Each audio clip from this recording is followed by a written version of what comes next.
Okay, hi, welcome everyone. So we're going to do another yin session today.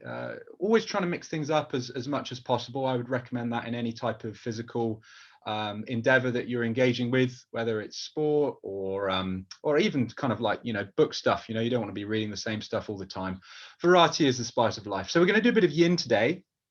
And the theme for today, often, and I'm guilty of this, is I'll often tell people, and just while I'm talking through this, do come to a seated position, cross-legged or sat on your heels. Just look to elongate that spine. We always talk about that bit of string. Shoulder blades come towards one another. So yeah, I'm just as guilty as most of sort of talking about really holding a pose. And I think there's a time and a place for like thinking about holding a pose, but I do also think it brings a lot of tension into the body. So what we're going to be thinking about today is exploring rather than holding the pose. And the type of yoga that's most conducive to this is yin, which is more about elongating the muscle groups and the fascia and other parts of the physiological system. So we're going to hold these poses for around 10 to 15 breaths rather than the usual 5 that we would do for maybe the vinyasa flow, hatha or ashtanga styles. And just try and stick with that motif of exploring the pose. Don't think about holding it. We're not tensing. We're trying to kind of relax into it as much as possible. And that will particularly help with the fascia. Because a lot more research today is showing the importance of the fascia and how we kind of have to look after that. It's not just about stretching the muscles. It's really about trying to elongate the more complete system. So with that in mind, let's actually just stay in this seated position and just take a few really big deep breaths. Let's just kind of meditate on that idea of exploring rather than holding the pose, and really kind of set that as an intention for today's session. Duct tape over mouth, and just really think about how you're going to explore the pose today rather than necessarily hold it. As I said, there's a time and a place for both, but today will be exploratory.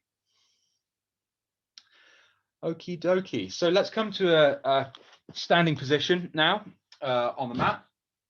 And I think I'll put myself down this end. Okay, great. So let's come to Tadasana, mountain pose. So a bit of a bend in the knees, maybe 15, 20 degrees or so. Look to clench the glutes a little bit. Don't sort of really tense them, but just sort of engage those glutes. Just try and get that tailbone, if I exaggerate it from this position, just try and point the tailbone down towards the floor and bring the belly button into the spine. Let the hands come out nice and wide, engaging the fingers. Okay, shoulder blades together, and then just gently start to straighten those legs up to a fully erect position. Take a few nice deep breaths here. Again, just continuing to set our intention for today as we sweep the hands up nice and high above the head. Okay, so try and get the hands to touch together. Try and bring those shoulder blades together. Try and really look to crush the head with the arms. We always talk about this. You're trying to hold all the other key pointers that we've already talked about. So tailbone pointing down, belly button into spine. And then we're just going to lean over to one side now. Okay. Remember, you're not trying to hold the pose. You're just trying to explore, just go a little bit deeper. Hopefully that will just allow the mind to relax and let the body relax a little bit with it. Breathing nice and deep. You'll probably come forward a little bit here. So just pull yourself back a little bit more so that you're trying to squeeze through a tight gap to the side. As we come over the top and down to the other side now. With each exhalation, just try and explore that posture a little bit deeper. But it's about submitting to it today. It's not about trying to, clench the teeth and push yourself as far as you can. It's more just trying to melt into the pose. Okay, we're going to come up to the middle now. And we're just going to tilt back now. Okay, so we're going to tilt backwards.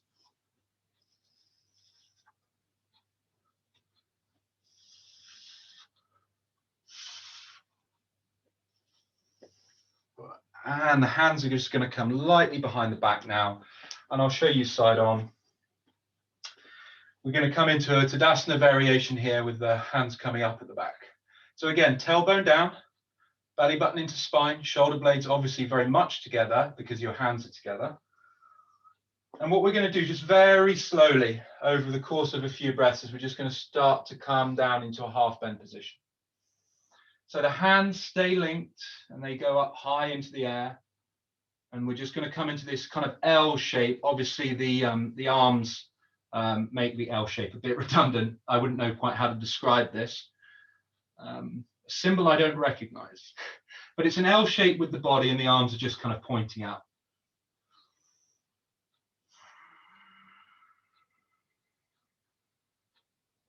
Okay, let's release the hands and just hug the shoulder blades. Just keeping the spine as straight as we can. Try not to bend it too much. Okay. Thinking about those two bandhas that we've talked about, the tailbone being the bottom bandhas, the belly button to the spine being the middle bandhas. These are your locks. And the final bandhas we talk about all the time, which is the breath. Let's just swap the hand position round. We're going to keep the legs and the back as straight as we can manage. Okay. Release the hands now. And a big bend in the knees as we come into a forward fold. Let's get the hands, the palms placed onto the ground. And take as big a bend in the knees as you need to achieve this. The last thing I want you to do is have straight legs and yank yourself down into it. That puts horrible pressure on the spine, particularly the small of the back. And just looking to explore this posture. Don't tense up, just relax into it. Maybe move the hands to the back of the legs now, to the lower part of the calves, top of the ankles. And with each exhalation, just allow those glutes to float a little bit further up and the head to fall down a little bit further. Keep the chest glued to the quadriceps.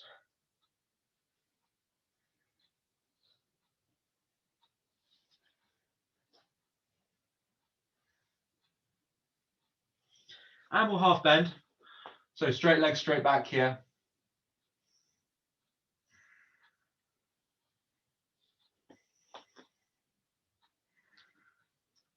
And then from here, let's just get the hands down onto the ground. And then we can just walk ourselves forward into a plank position. Okay, maybe if you run out of mat like me, you might have to use the feet to go back a little bit. And we'll just hold this plank as it's a wonderful position just for a couple of breaths.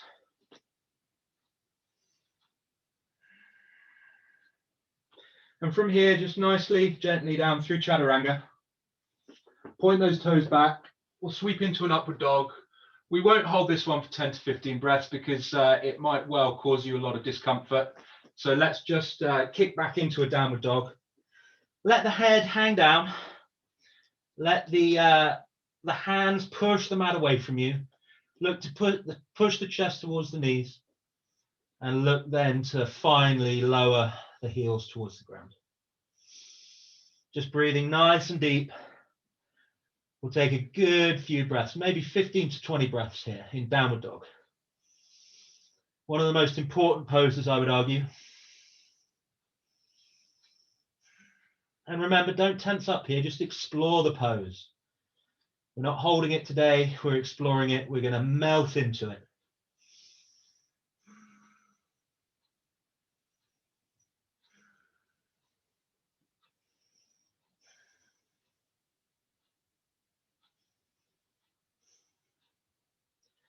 And, you know, with these longer sessions, with these longer poses rather, it's easier for the mind to wander. So just any time you start thinking about stuff that happened earlier or stuff that might happen later, just bring the attention back to the breath, back to the key talking points of the posture.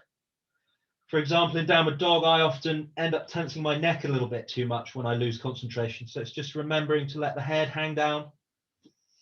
Whatever it might be, just remind yourself gently and kindly.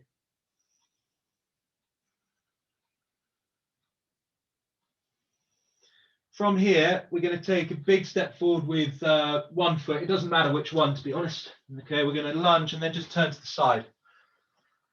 So you might want to, if you're facing away, you might want to face the camera.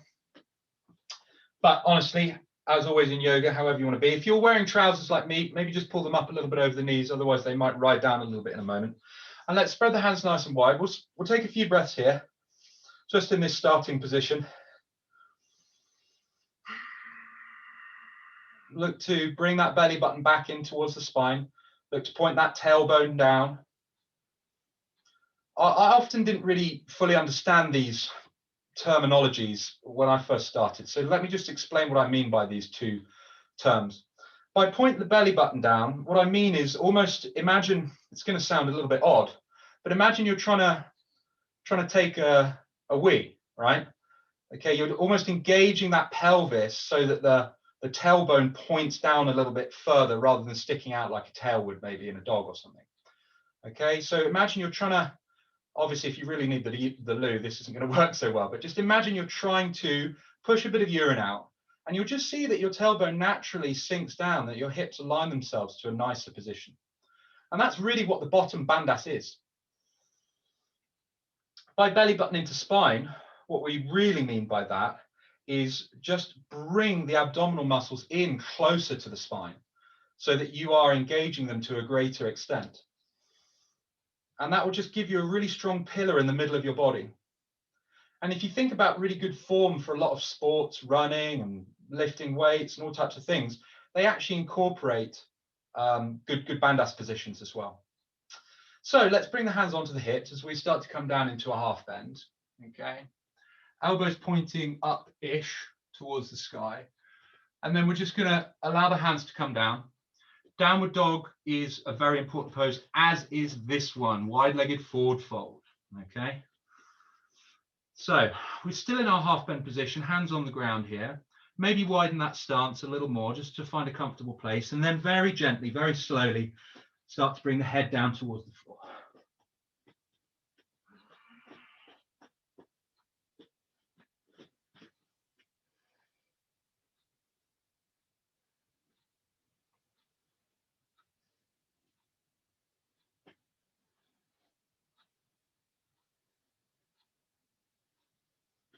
Breathing nice and deep through the nose.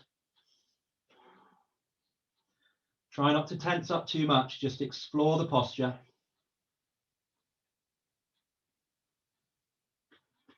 Excellent. From here, let's just bring that stance in a little bit as we come up. Spread the hands nice and wide.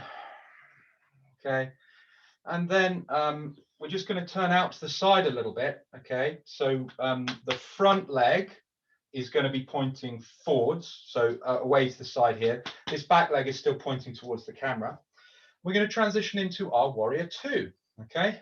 So we're lunging forward. You don't want to come over the knee here. So at 90 degrees to the floor, both hands come out wide. The hips are pointing towards the camera at the moment.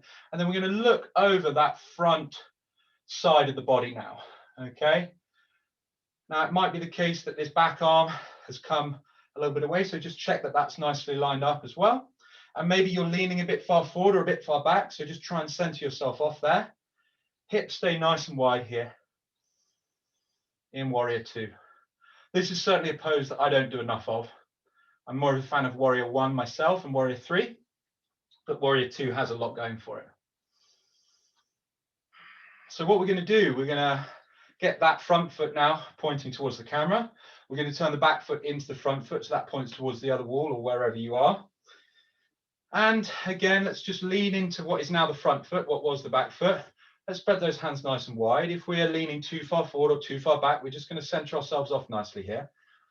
You can see my back hand has started to drift down, so I'm going to pull that back up, and then I'm going to look over what is now the front hand. It's good just to kind of almost use your wrist and the nail of your big finger as the crosshairs here, and just look straight through it. You might see here I'm shrugging up a little bit, so just relax those shoulders. We don't need to get too tense here. I'm just breathing nice and deep. A few more breaths on this side. Excellent. Let's point both toes towards the camera now. We're going to keep the hands on the hips as we pivot now towards another forward fold variation. Half bend to begin with. Now the feet will be closer together here, so you won't be able to go as low, and we're also not going to touch down with the hands. So this is a significantly harder iteration of the pose. So again, don't look to strain too much, just gently explore the posture with each exhalation.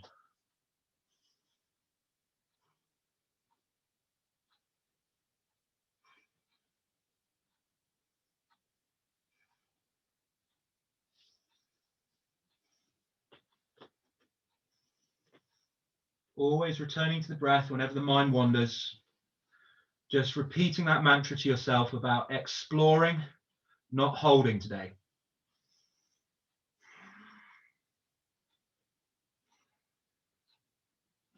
Okay, let's bring that back up. Hands nice and wide. We're going to turn out to the side again. So that side foot's going to be pointing forward now. Okay, pick either side, doesn't matter which one. The back foot, rather than pointing towards the camera, is going to be at a 45-degree angle relative to that front foot now. And that stance is actually probably going to have to come in a little bit. Now, rather than the hips facing the camera, we're going to turn those 90 degrees. They're going to be bolt to the side now. Okay, and whatever you do, don't let that hip come back towards the camera and open up. Okay, we're going to lean into that front knee. We're going to push into that back leg for warrior one now. Really look to try and compress the head with the arms.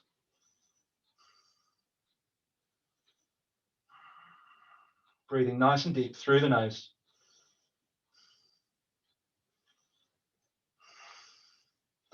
Don't forget about those bandhas, the pelvis, the abdominal muscles, and the breath being the final bandhas.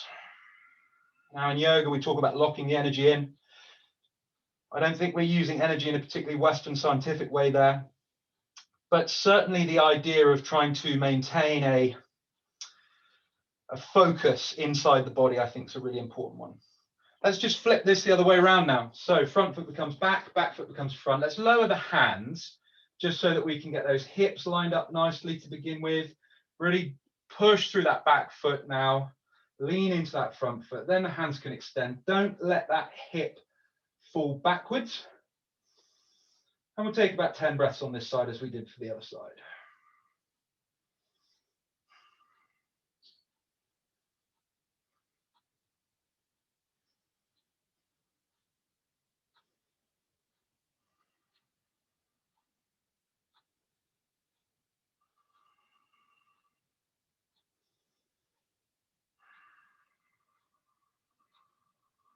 Okay, hands come down. Let's keep the feet a little bit wide here, but really not too wide at all. Maybe double hip width distance apart, something like that. And what we're going to do is a final wide-legged forward fold. Just as we get set for this, we're going to come down into our half bend and just grab hold of the big toes. There might be a bit of a bend in the back for this. That's absolutely fine. Okay. The closer the feet are in together, the harder it is to fold the head to the ground for obvious reasons. And we're just going to stay actually in a half bend position here. Grab hold of the big toes with the two main fingers. And really look to try and bring those shoulder blades together behind you. Keep strong through the neck. Don't let the head sag down at all. And just breathe nice and deep here. Should feel the calves and the hamstrings particularly enjoying this. And remember, explore. Don't feel the need to tense up too much or force yourself into a position that's uncomfortable.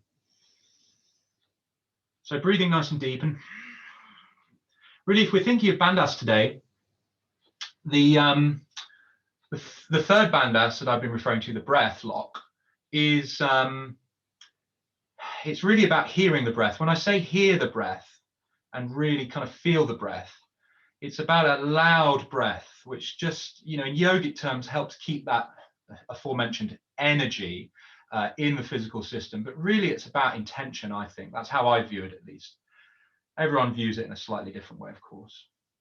Okay, let's stand up from this position here.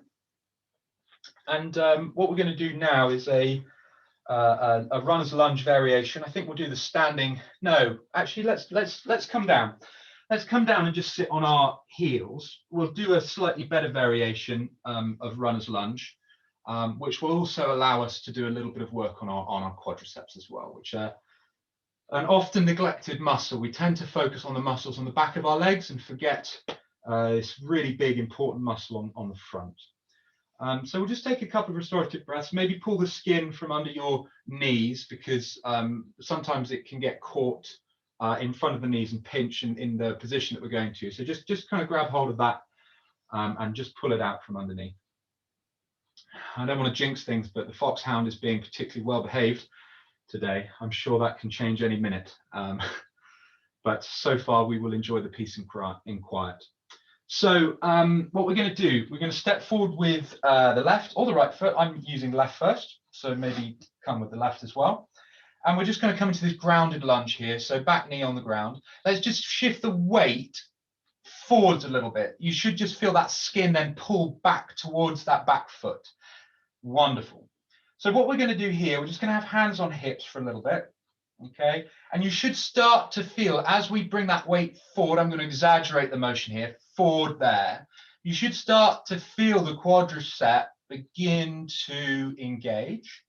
So maybe we need to wiggle that front foot forward a little bit so that we're not kind of over leaning too much on that. And if it's accessible, now let's just see if we can grab hold of that foot.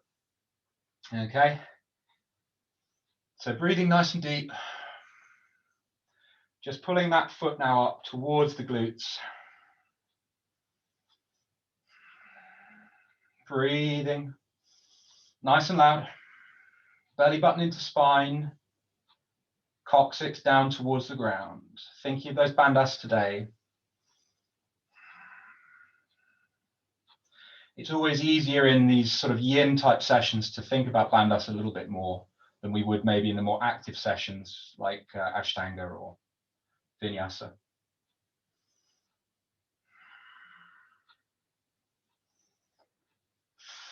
Few more breaths here. Let's release that now, and then we'll come into runner's lunge. So flex through that front foot, pointing it out, straightening that leg.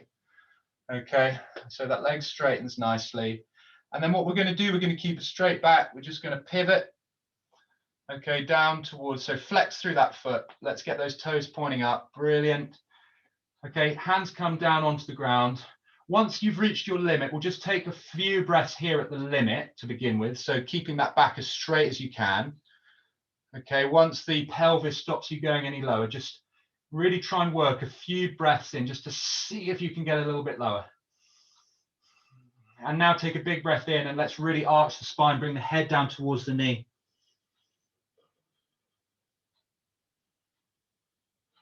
Maybe even grab hold of those toes, pull them towards you if you want a little bit extra. If you're at your limit though, don't.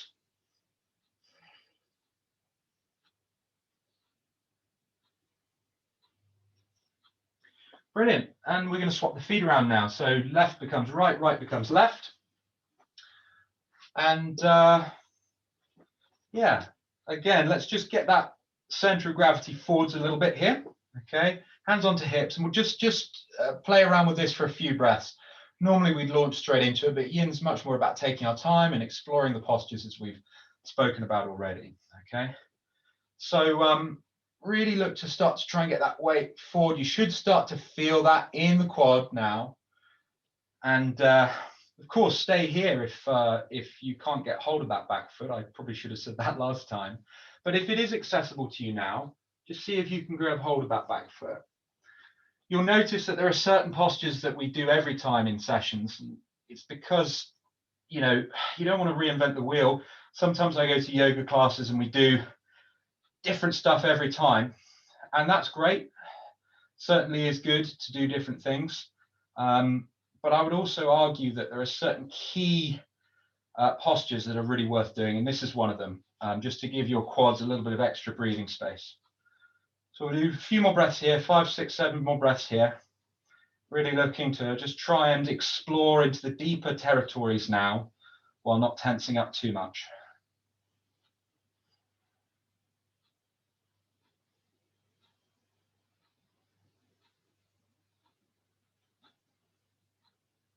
And release. Let's get that front foot out. Flex through that front foot. Try and keep the back as straight as we can as we begin to hinge. Okay, maybe the hands touch down on the floor. And rather than going straight into the bent back, let's just try and keep that back as straight as we can for a few breaths. Really look to explore the limits of what's possible here. A few more breaths, just breathing nice and deep, just trying to go a little bit lower into that hinge, and then we'll take a big breath and we will arch the back down into a full fold. Again, maybe even grabbing hold of those toes and pulling them towards us. Forehead comes down towards the knee.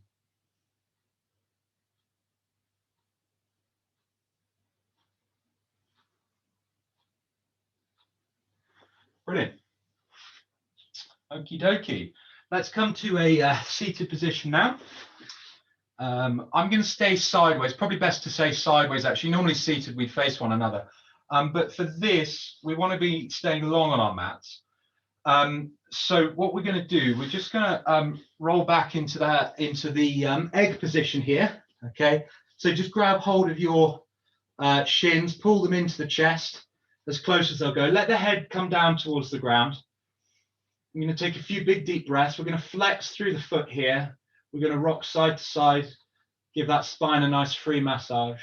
Okay, a few breaths just rocking side to side. Okay, let's change the rocking now to forwards and backwards. So rocking up and down the spine here. And then maybe round in circles. So round one way a few times, and then let's come round the other way a few times. Let's take a big breath in and then bring the forehead up towards the knees now. Really try and squeeze those legs nice and close into the body. And as we release, we're going to grab hold of the outer edge of our feet, our little toe edge of the feet, and we're going to whip ourselves into happy baby. Another really important posture, particularly if you're doing any type of sport or anything like that. But even if you're not, I think it's really, really good, this one. So with each exhalation, just looking to try and push the hands away from the body with the feet, but pull the feet back in with the hands.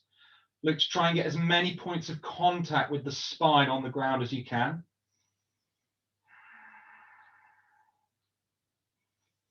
Take a few more breaths again, always holding these poses a little longer just to allow for a little bit more exploration.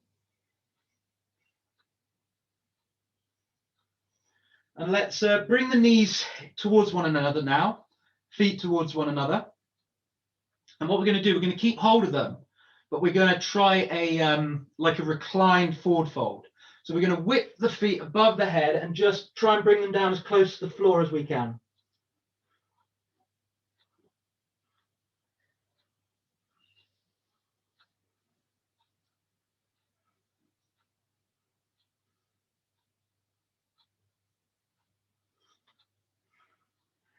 The important thing is just to keep the quads glued to the chest here. Pointing those toes away from the body.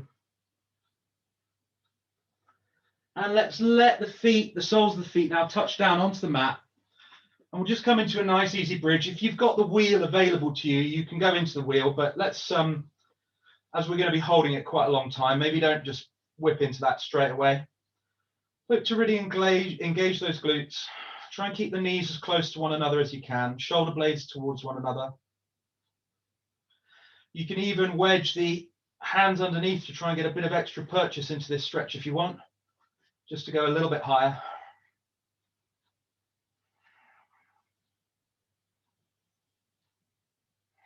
Breathing nice and deep.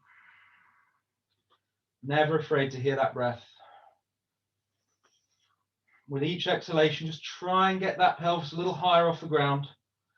And if you are supporting it with your hands, just release now. Just let the body take over for a couple of breaths. As we gently relax now.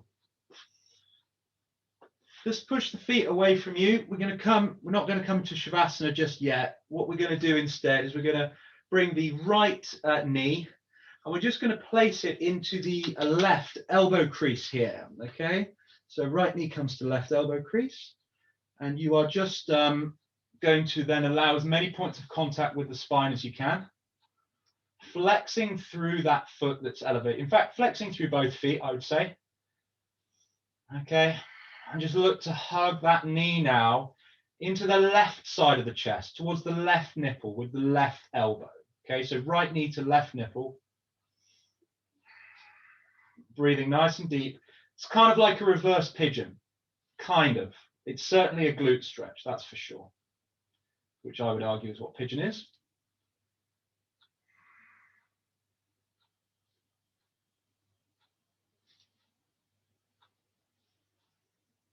And just staying with this a little longer than we normally would.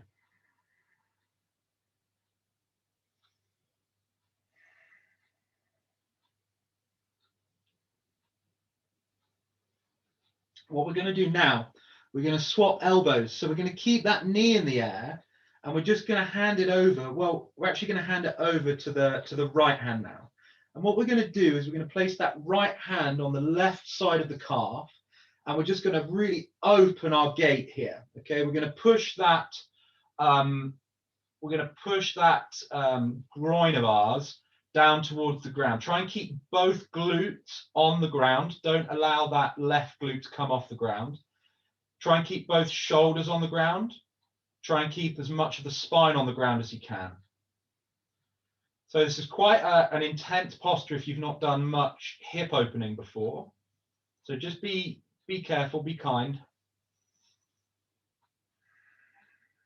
And if you're feeling it, you might even grab hold of the toe and allow the full expression to bring the whole foot out to the side. But just work with the knee if that's where you're at. You can do the full expression if you want. Okay, so that you might not see from the camera angle. So I'll just try and bring the foot up a little bit here. It just kind of comes out then down away from camera.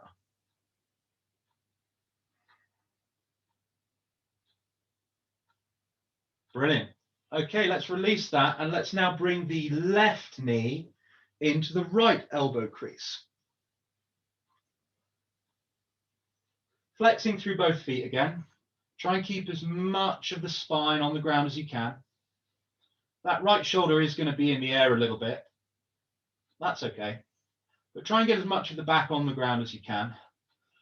And just try and pull that left knee now over to the right nipple, as we did on the other side.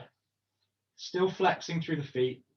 You might even grab hold of the right wrist with the spare left hand, just to help pull that in a little bit closer.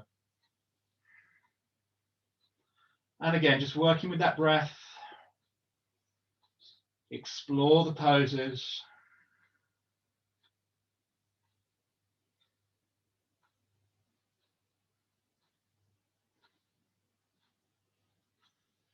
And then from here, let's just again open that gate. Okay, just allow that that left knee to come down towards the ground. Press that right glute back into the ground. And again, if it's accessible to you, you might even just take that foot over to the side and just open through the hips there. Okay, hopefully you can see that. I've got a big pinch in my right glute there. So I'm just going to back off a little bit, okay, and just ease into it. Always listening to your body, very, very important. Never trying to do anything that's going to cause you pain. A little bit of discomfort's okay, pain not so good. A few more breaths here.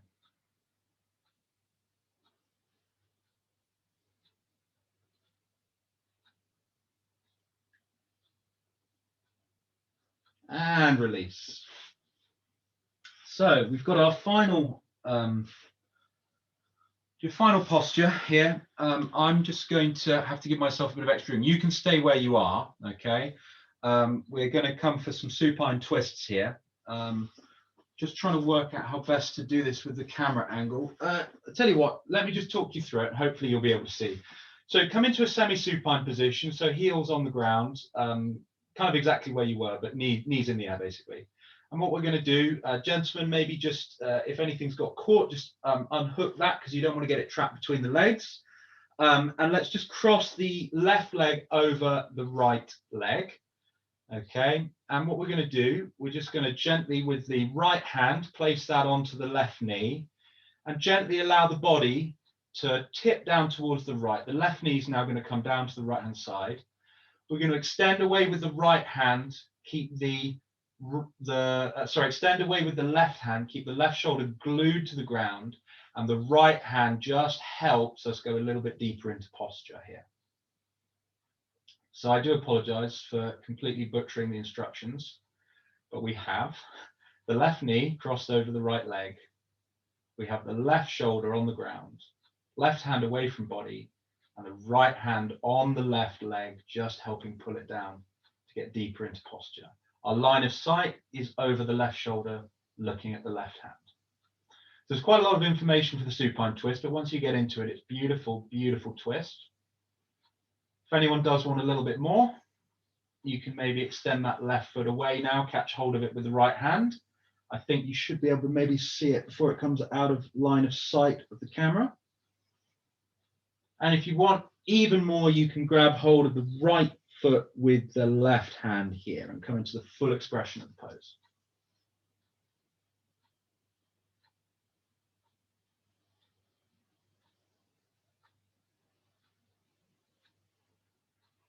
Okay, wherever you are, let's release. And we'll go the other way now. So I'm just going to angle myself slightly differently here so that I don't whack into the sofa. Let's cross the right leg over the left now. Okay, let's place the left hand just at the sort of bottom end of the quadricep, just below the knee. Okay, we're going to stretch the right hand away from us now. We're going to look over towards that right hand, and we're just going to gently allow the right knee to fall down towards the ground. Okay. So again, just don't tense up too much here. Just try and fall into this posture. Nice and gently. Really explore it. Allow the body just to melt away into each of the poses. That's been the motif for today. It was also a good opportunity to talk about some bandhas, which is more of an intermediate practice and an advanced practice, but certainly something we're going to look to develop over the coming months and years at Abingdon for staff and students, because these are where the real gains are made in yoga, is with the slightly more advanced techniques like thinking about bandhas and that sort of thing. So if you want a little bit more, you can extend that foot away, okay, grabbing hold of it, and maybe catch also the left foot in the right hand as well as the right foot in the left hand. And hopefully you can see this. I do know that the camera angle isn't ideal here, but yeah, just taking a big look over that right shoulder.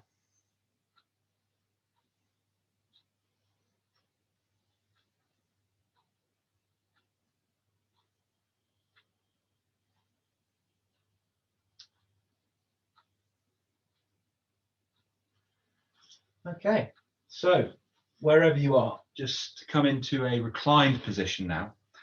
We will begin our Shavasana.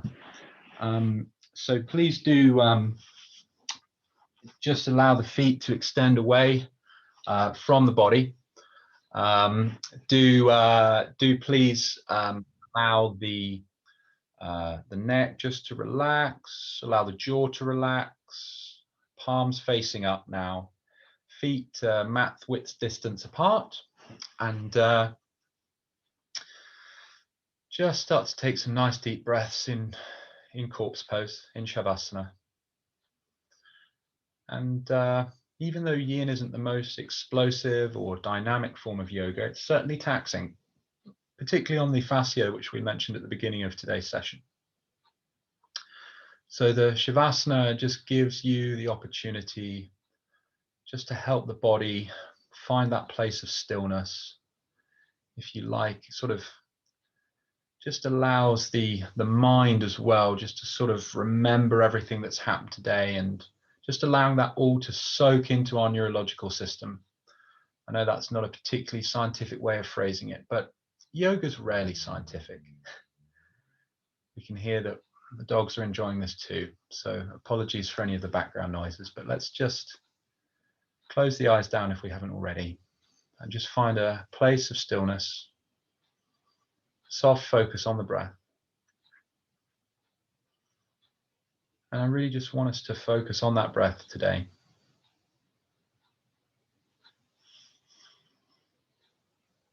Just using that breath as our point of focus. The mind will naturally want to wander off and start thinking about things that happened in the past or things that might happen in the future. Anytime you observe that occurrence, just bring your attention and your focus back to the breath. Now, when I first began meditating, I found it very difficult. And the mind would wander all the time. The minds of enlightened Buddhist monks will wander regularly as well. Not as much as yours or mine, admittedly. But the important thing is stay curious. Stay curious about the breath. When you're focusing on the breath, you're not just thinking about breathing, you're really trying to feel what it feels like to breathe. Try and notice something you've not noticed about the breath before. Maybe how it feels as it enters the nostrils, windpipe. Maybe the expansion of the belly or the rib cage, or any facet of your physiology. Just be curious with it. And anytime you notice the mind wander, you can treat that as a facet too of cognizance. Don't need to push the thoughts out. Rather, allow them to come and go as peacefully as your breath is coming and going at this moment too. Because our breath, our thoughts, the external world, it's all interpreted by our minds. And to that extent, our experience of it at least is interpreted by our minds. And to that end, it is just one totality, one happening, one occurrence. So don't try and separate this out too much. Just be quietly in this present moment, just allowing your breath to come and go with a soft focus on that breath. Let's just work on that for a few more minutes in silence now.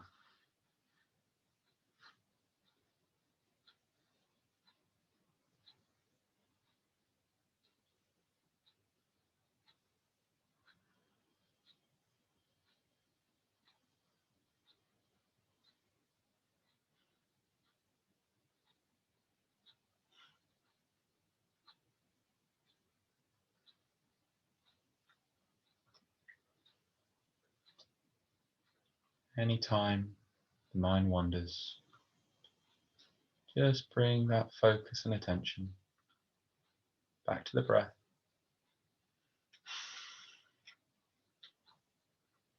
Don't wrestle with the mind. Just allow those thoughts to come and go. Soft focus on the breath whenever you realize your focus has drifted.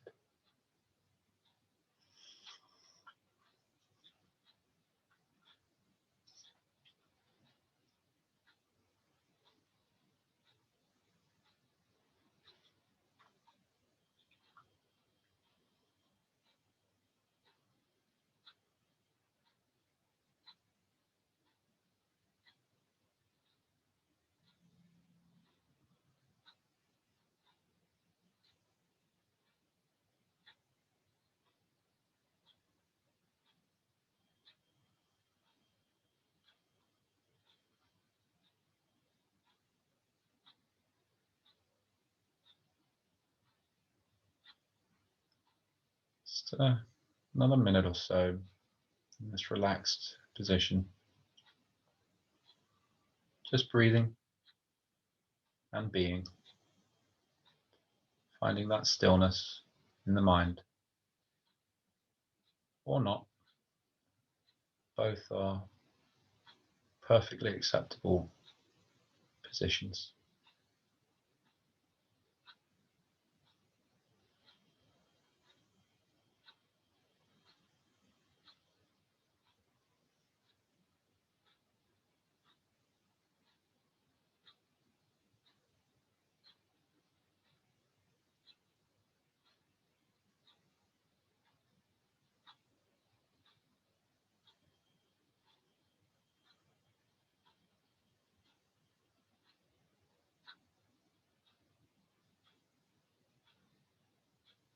So just gently beginning to wiggle the hands and the feet.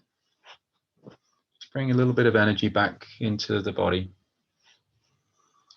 Again, not using this in a particularly scientific way, the term energy.